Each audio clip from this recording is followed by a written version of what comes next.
Hello friends, आज की video का हमारा टॉपिक है कि अगर आप पाकिस्तान से बाहर रह रहे हैं लेकिन पाकिस्तान में रिटर्न फाइल करना चाहते हैं क्योंकि कुछ एक्सपेंसेस हैं या कुछ एसेट्स अगर आप पाकिस्तान में मेंटेन कर रहे हैं तो उसको परचेज करने के लिए अगर आप इन्वेस्टमेंट करना चाह रहे हैं तो जैसे कि आपको पता है कि पाकिस्तान में इन्वेस्टमेंट नॉन फाइलर अगर आप हैं तो आपको ज़्यादा टैक्स पे करना पड़ता है।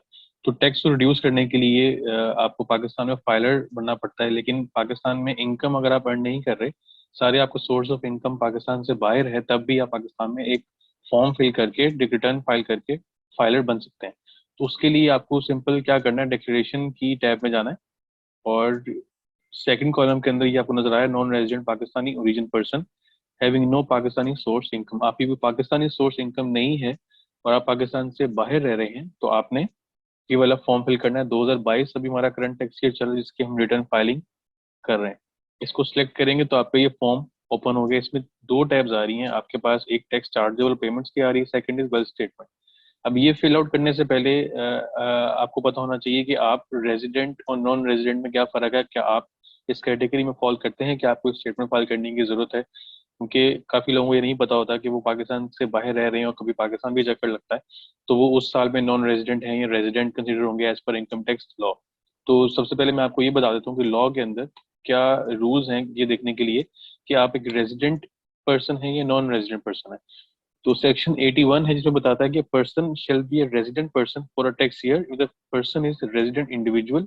अब पर्सन की कैटेगरी में तीन लोग आते हैं, एक इंडिविजुअल है, कंपनी है और एओपी है। रेजिडेंट इंडिविजुअल, रेजिडेंट कंपनी और रेजिडेंट एओपी तीनों रेजिडेंट पर्सन की डेफिनेशन में फॉल करते हैं।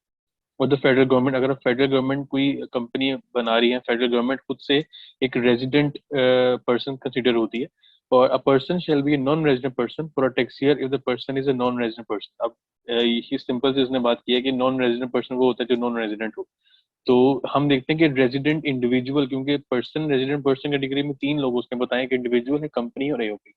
तो रेजिडेंट इंडिविजुअल की कैटेगरी में जिसमें सबसे ज्यादा जो कैटेगरी है वो इस में फॉल कर रही होती है, पाकिस्तान से बाहर जो लोग काम कर रहे हैं और पाकिस्तान में इनकम अर्न नहीं कर रहे लेकिन कुछ एसेट्स हैं या बनाना चाह रहे हैं या कुछ एसेट्स करेंटली मेंटेन कर रहे हैं, कुछ पैसे पाकिस्तान भेजते हैं, उनके खर्चे वगैरह उनको कहीं डॉक्यूमेंट करके रिटर्न फाइल करना चाह रहे हैं, तो उसके लिए resident individual, an individual shall be a resident individual for a tax year if the individual is present in Pakistan for a period of or periods amounting in aggregate to 183 days or more in a tax year। किसी भी एक tax year में, जैसे 2021 जून जुलाई से 2022 जून तक जो आपका tax year चल रहा है जिसकी आप रिटर्न फाइल करेंगे, उसमें अगर आप 183 डेज या उससे ज्यादा पाकिस्तान से बाहर रह के आए हैं तो आप नॉन रेजिडेंट बन जाएंगे। अगर आप रेजिडेंट इंडिविजुअल को देखना चाह रहे हैं तो आपको 183 डेज और मोर पाकिस्तान में गुजारना जरूरी है।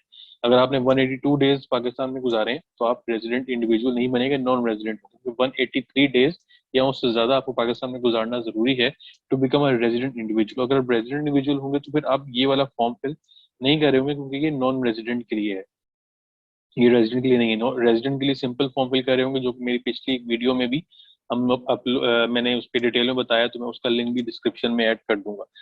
इसके अलावा जिन लोगों ने आप में से अभी तक एनटीए नहीं बनाया और वो स्क्रैच से स्टार्ट करना चाह रहे हैं, एनटीए बना के फिर रिटर्न फाइल करना चाह रहे हैं, उनके ऑब्वियसली काफी एनआरपी ऐसे होंगे जो इस साल रिटर्न फाइल करने का सोच रहे हैं और उनको रिटर्न फाइल करने से पहले सबसे पहले एनटीएन बनाना होता है। तो एनटीएन बनाने का जो वीडियो लिंक है वो भी मैं इस वीडियो के डिस्क्रिप्शन में ऐड कर दूंगा। ये तो रेजिडेंट इंडिविजुअल पहला तो कैटेगरी है कि अगर आपने 183 डेज या उससे ज्यादा पाकिस्तान में गुजारे हैं तो आप रेजिडेंट इंडिविजुअल बन जाते हैं। सेकंड इज एन एम्प्लॉई और official of the federal government और provincial government posted abroad in tax. अगर आप फेडरल या प्रोविंशियल गवर्नमेंट के एम्प्लॉई हैं या वो ऑफिशियल हैं आप उन गवर्नमेंट के, तो अगर आप पाकिस्तान से बाहर पोस्ट किया है किसी जॉब के ऊपर, किसी रिस्पॉन्सिबिलिटी की परफॉर्म कर रहे हैं बाहर पाकिस्तान से बाहर बैठ के, तब भी आप रेजिडेंट इंडिविजुअल कंसिडर होंगे। Second category resident company, a company shall be a resident company for a tax year if it is incorporated or formed by or under any law in force in Pakistan. The control and management of the affairs of the company is situated wholly in Pakistan at any time in the year। Resident company तो तब होगी जब वो किसी Pakistani law के अंदर बनाई गई हो या उसको इनकॉर्पोरेट किया गया हो। दूसरी कंडीशन क्या है कि उसकी जितना भी कंट्रोल और उसकी जो मैनेजमेंट है वो कम्प्लीटली पाकिस्तान में अवेलेबल हो, उसका पाकिस्तान से बाहर कोई मैनेजमेंट का बंदा है कंट्रोल उसका बाहर ना हो। यहाँ पे होली एंड पार्टली नहीं लिखा हुआ कि कुछ लोग यहाँ हों, कुछ डायरेक्टर्स बाहर बैठे हों, क्योंकि जितने भी बोर्ड ऑफ डायरेक्टर्स के जो मेंबर्स हैं वो यहाँ पे, मतलब जो कंट्रोल और मैनेजमेंट है वो यहाँ पे पाकिस्तान में सिचुएटेड होना चाहिए, उसको पाकिस्तान से बाहर नहीं होना चाहिए, तभी वो रेजिडेंट कंपनी कंसिडर होगी। या फिर अगर वो प्रोविंशियल या लोकल या गवर्नमेंट है पाकिस्तान में, तो उसके लिए कोई भी रिक्वायरमेंट नहीं है कंट्रोल की, तो वो फिर ऑब्वियसली पाकिस्तानी गवर्नमेंट अगर है, फेडरल प्रोविंशियल या लोकल गवर्नमेंट है, तो वो पाकिस्तान के अंदर ही उसका कंट्रोल होगा, तो वो रेजिडेंट कंपनी बन जाएगी। Third or last category is resident AOP, Association of Persons. And AOP shall be a resident association of persons for a tax year if the control and management of the affairs of the association is situated wholly or partly in Pakistan at any time in the year. Company के case में उसने होली और party नहीं लिखा, लेकिन AOP के case में ये होली और पार्टली मेंशन्ड है, मतलब कंपनी के लिए आपका सारी की सारी मैनेजमेंट कंट्रोल जो पाकिस्तान में होना चाहिए, लेकिन एओपी के लिए आपके कुछ पार्टनर्स पाकिस्तान में भी हो सकते हैं, कुछ पार्टनर पाकिस्तान से बाहर भी हो सकते हैं, तो वो आपका दोनों कैटेगरी में होली और पार्टली में फॉल करता है, और फिर आपका रेजिडेंट एओपी की डेफिनेशन इसमें पूरी हो जाती है। तो ये तो डेफिनेशन और ब्रीफ सा इंट्रोडक्शन मैंने आपको दे दिया कि रेजिडेंट और नॉन रेजिडेंट के अंदर अगर आपने बाइफर्केशन करनी हो फॉर रिटर्न फाइलिंग तो आप कर सकते हैं। तो इंडिविजुअल के लिए ज्यादातर होगा, क्योंकि ज्यादातर लोग इस कैटेगरी में फॉल कर रहे होंगे जिन्होंने ये फॉर्म फिल करना है, तो उनके लिए 183 डेज या उससे ज्यादा पाकिस्तान में गुजारे हैं पिछले साल में, तो वो रेजिडेंट बन जाएंगे, otherwise they are non resident. तो नॉन रेजिडेंट अगर हैं तो ये वाला फॉर्म फिल करना है if they want to become foreign in Pakistan because they have some assets in Pakistan और they are planning to invest in some assets, और या फिर वो अपने कुछ खर्चे वगैरह शो करवा के डिक्लेयर करके उसको रिटर्न फाइल करके और फायर बनना चाहते हैं, क्योंकि ऑब्वियसली यहाँ पे अगर उनकी फैमिली है तो वो कुछ ना कुछ पैसे रेमिट करते होंगे जिससे जिसको यूज करते हुए कुछ खर्चे होते हैं, तो वो उसको फॉरेन रेमिटेंस यहाँ भेजते हैं, उसको डिक्लेयर करके और उन्हीं पैसों से वो जो खर्चे कर रहे हैं उसको डिक्लेयर करके वो अपनी रिटर्न फाइल कर सकते हैं। तो फर्स्ट स्टेप है जी एडजस्टेबल टैक्स की। इसके अंदर जितने भी आपके टैक्सेस जो आप पे कर रहे हैं, जैसे आपने बैंक अकाउंट मेंटेन किया पाकिस्तान में, उस पे कैश विड्रॉल के ऊपर इस जो हमारा साल पिछला गुजरा है इसमें तो इस पे कोई टैक्स नहीं था, तो ये टैब इस साल में तो आपकी एम्प्टी जाएगी। मोटर व्हीकल रजिस्ट्रेशन, अगर आपने कोई नई गाड़ी वगैरह परचेज की है उस पर आपका टैक्स विद होल्ड होता है, टैक्स कलेक्ट करता है आपसे रजिस्ट्रेशन अथॉरिटी जो है, तो वो उसके ऊपर आपने डिटेल्स एंटर करनी है, प्लस साइन प्रेस करेंगे, उसके बाद आपने अपनी गाड़ी का नंबर, उसकी प्राइवेट है कमर्शियल है, उसका मेक क्या है, मॉडल, इंजन कैपेसिटी वगैरह देके आपने उसकी बताने कितना टैक्स आपका विद होल्ड हो। जिस तरह बिजली का बिल है, टेलीफोन है, सेलफोन है, इंटरनेट बिल है, और इसके अलावा अगर आपने कोई डोमेस्टिक एयर टिकट वगैरह परचेज की उसके ऊपर अगर आपने कोई एडवांस टैक्स पे किया है तो वो आप यहाँ पे क्लेम कर सकते हैं।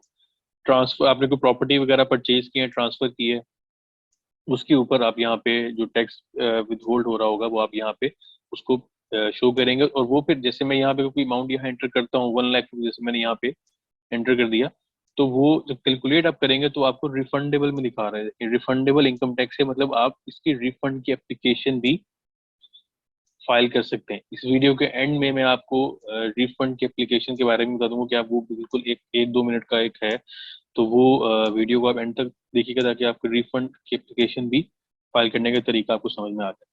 तो इसी तरह ही अगर आपने घर परचेज किया है तो आप उसके ऊपर भी जो आपने टैक्स वगैरह पे किया है वो भी आप यहाँ पे शो कर सकते हैं। इंटरनेशनल एयर टिकट जो आपने परचेज की है उस पर आपको टैक्स, एडवांस टैक्स आपने पे किया है तो वो भी आप यहाँ पे डिक्लेयर कर सकते हैं। जितने भी आपकी इस कैटेगरी में टैक्सेस आ रहे हैं जो उस साल आपने कहीं ना कहीं ट्रांजेक्शन की है, तो अगर आपका टैक्स विथहोल्ड हुआ है तो आप उसको यहाँ पे डिक्लेयर करके उसका रिफंड क्लेम कर सकते हैं। नेक्स्ट है जी पर्सनल एक्सपेंसेस की। ये सारी वेल्थ स्टेटमेंट के ऊपर डिटेल मैंने वीडियो ऑलरेडी बनाई हुई है, इसका लिंक भी मैं अपनी इस वीडियो डिस्क्रिप्शन में ऐड कर दूंगा, उसको आप लाजमी विजिट कीजिएगा क्योंकि उसमें काफी डिटेल डिस्कशन है। यहाँ पे मैं अभी डिटेल में नहीं जा रहा हूँ, ऑलरेडी इस पे मैं काफी डिटेल डिस्कशन कर चुका हूँ, तो यहाँ पे सिर्फ आपको बता रहा हूँ कि पर्सनल एक्सपेंसेस में जो भी आपके इस कैटेगरी में एक्सपेंसेस आ रहे हैं तो अब यहाँ पे एंटर कर देंगे। मैं सिर्फ for the filing of return में रिकंसिलेशन बनाने के लिए सिर्फ यहाँ पे अमाउंट एंटर कर रहा हूँ। मैं यहाँ पे assume कर लेता हूँ कि मेरे अराउंड 2 मिलियन के एक्सपेंसेस हैं जो मैं यहाँ पे ऐड करूंगा। डिटेल डिस्कशन आप जो लिंक में ऐड करूंगा उसमें आप जाकर देख सकते हैं। पर्सनल एसेट्स एंड लायबिलिटी, इसमें मैंने जो एसेट्स की डिटेल सारी ऐड की हुई है ये आप इसी तरह आप भी ऐड कर सकते हैं, जो भी तरीका मैंने उस वीडियो में बताया होगा उसको फॉलो करते हुए। ये सारी जो एसेट्स आ रहे हैं आपके ऊपर, तो पाकिस्तान में जो आपके एसेट्स हैं सिर्फ उनकी डिटेल आपने यहाँ पे डालनी, क्योंकि ये आप पाकिस्तान के जो भी आपके एसेट्स हैं, जो आपके टैक्स पे होल्ड हुए हैं, जो आपके खर्चे हैं, उनकी डिटेल आप दे रहे हैं। जो पाकिस्तान से बाहर आपके एसेट्स हैं उसका इस फॉर्म से कोई लिंक नहीं है, क्योंकि फाइलर पाकिस्तान में आप बन रहे हैं तो पाकिस्तान के एसेट्स ही आपको डिक्लेयर करने हैं यहाँ पे। रिकंसिलिएशन ऑफ नेट एसेट्स में जाके अब यहाँ पे जाके आपने क्या करना है, सिंपल। जैसे अभी इसके नेट एसेट्स जो आ रहे हैं पिछले साल और इस साल दोनों सेम आ रहे हैं, क्योंकि मैंने कोई नंबर यहाँ पे चेंज नहीं किया। अगर आप चेंज करेंगे तो आपका डिफरेंट नंबर यहाँ पे आ रहा होगा। अब यहाँ मैंने उसको दिखाया, बताया कि मेरे पास इतने खर्चे हुए हैं। जो भी आपकी अनरिकंसाइल्ड अमाउंट आ रही है आपने उसको कॉपी करना है, अदर्स में जाके इसको आपने पेस्ट कर देना है और कैलकुलेट बटन प्रेस करना है, और आपकी वेल्थ स्टेटमेंट टाई हो जाएगी। आप ऊपर कहीं भी उसको नहीं दिखा सकते, क्योंकि आपके ये income declared as per return subject normal tax नहीं है ना। आपकी इनकम डिक्लेयर्ड एज पर, क्योंकि पाकिस्तान में आपने रिटर्न फाइल ही नहीं की, तो income declared as per return तो आप नहीं कर सकते। इस टाइप में भी नहीं डाल सकते, एग्जाम्पल में डाल सकते, ना ही आप इसमें subject to fix final tax में डाल सकते हैं, क्योंकि वो वाले टैक्स डिटेल आपने यहाँ पे दी नहीं है। आप सिर्फ एडजस्टेबल टैक्स की डिटेल दे रहे हैं।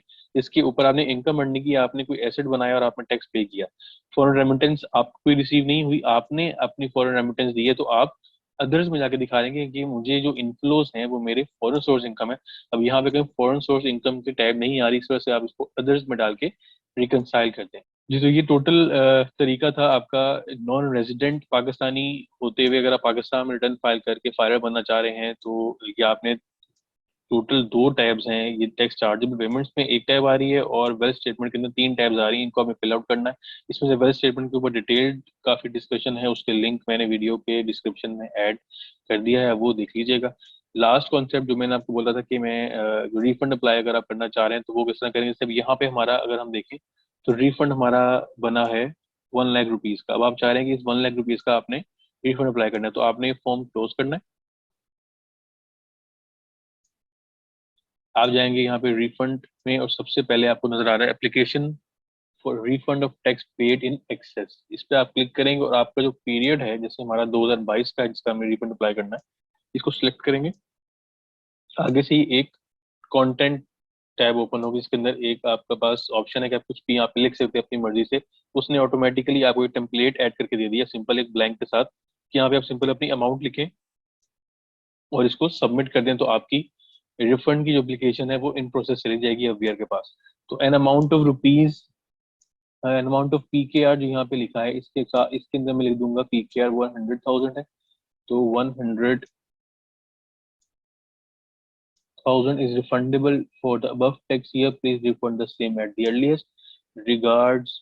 जो भी एक्स वाई जी आप यहाँ पे नाम लिखना चाहें, ठीक है। ये लिखने के बाद अटैचमेंट में जाके आपने उसके साथ कोई एविडेंस देना है कि आपने जो टैक्स पे किया है। जैसे हमारे केस में हमारा जो एंट्री मैंने की है वो ए टिकट पे है, जो भी मैंने एंट्री की थी उसके ऊपर जो भी आपके पास एविडेंस है, डॉक्यूमेंट है, रिसीट है, वो आपने यहाँ पे अटैच करनी है। अटैच करने के लिए प्लस का आइकन प्रेस करना है, और ये आपके लैपटॉप में जहाँ पे भी सिस्टम में आपके पास फाइल सेव है उसको अपलोड कर देंगे या उसको लिंक कर देंगे।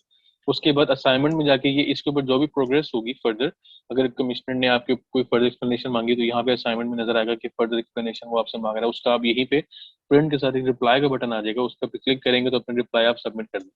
लेकिन फिलहाल एप्लीकेशन फाइल करने के लिए this is the total procedure जो भी आपको फॉलो करना है, और आपकी एप्लीकेशन रिफंड की फाइल हो जाएगी फॉर दैट टैक्स जिसके लिए आपने रिटर्न फाइल की। लेकिन आपको पहले उस साल की रिटर्न फाइल करनी है, फिर आपको ये वाली एप्लीकेशन सबमिट करवानी है। रिटर्न फाइल किए बगैर एप्लीकेशन सबमिट नहीं करवा सकते, क्योंकि उसके पास कोई डाटा अवेलेबल नहीं है वेरीफाई करने के लिए कि आपने कहाँ पे इसको डिक्लेयर किया है 100,000 के जो रिफंड के अमाउंट को। So that's all for the video, thank you for watching.